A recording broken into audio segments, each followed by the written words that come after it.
কিন্তু এই সন্তান ফিরাইতে হবে, আমাদের এই ছেলেগুলারে বাঁচাইতে হবে।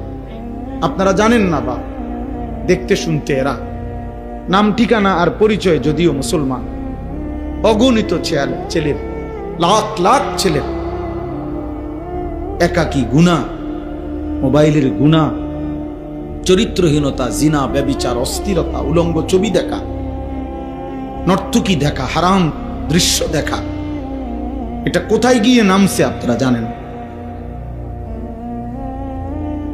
বয়স্ক বাচ্চা ছাড়া আপনারা জানেন না, আপনারা কোনো আন্দাজই করতে পারেন নাই এখনো যে আপনাদের এক এক সন্তান, নাতি নাতনি যারা নিজের ইচ্ছে মতো বড় মোবাইল ব্যবহার করে, যারে বাধা দেওয়ার ফিরাবার কেউ নাই, যার সারা রাত নিয়ন্ত্রণ করার মতো কেউ নাই, খোদার কসম আপনারা জানেন না ওরা কি করে।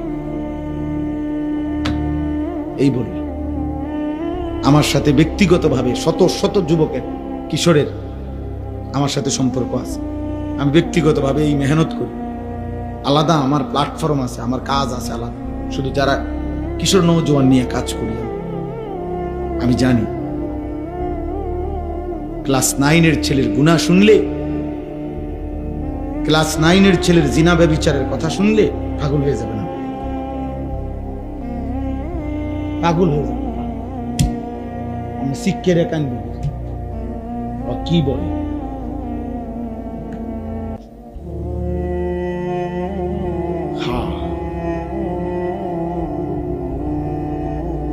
এই কোরআনুল করিম সামনে বললাম, এক নির্ভরযোগ্য বিশ্বস্ত কথা হল।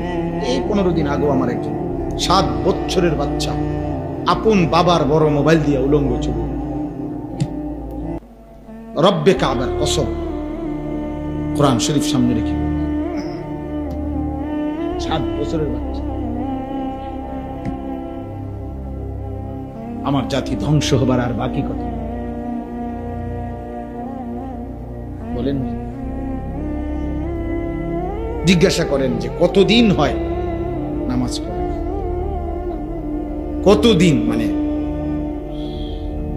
একজন 18 বছরের ছেলে অগণিত জিজ্ঞাসা করেন যে বাপ 5 ওয়াক্ত নামাজ পড়ো নাই, অথবা পড়ছো মনে পড়েনি কোন গত 2-4 বছর। একটা ছেলেকে জিজ্ঞাসা করেন না যে বাবা গত 365 দিনে যে 1 বছর গেছে কোনদিন ফজরের নামাজ পড়ছো না? তুমি জানোনি ফজরের ওয়াক্ত হয় কয়টায়, সূর্য ওঠে কয়টায়?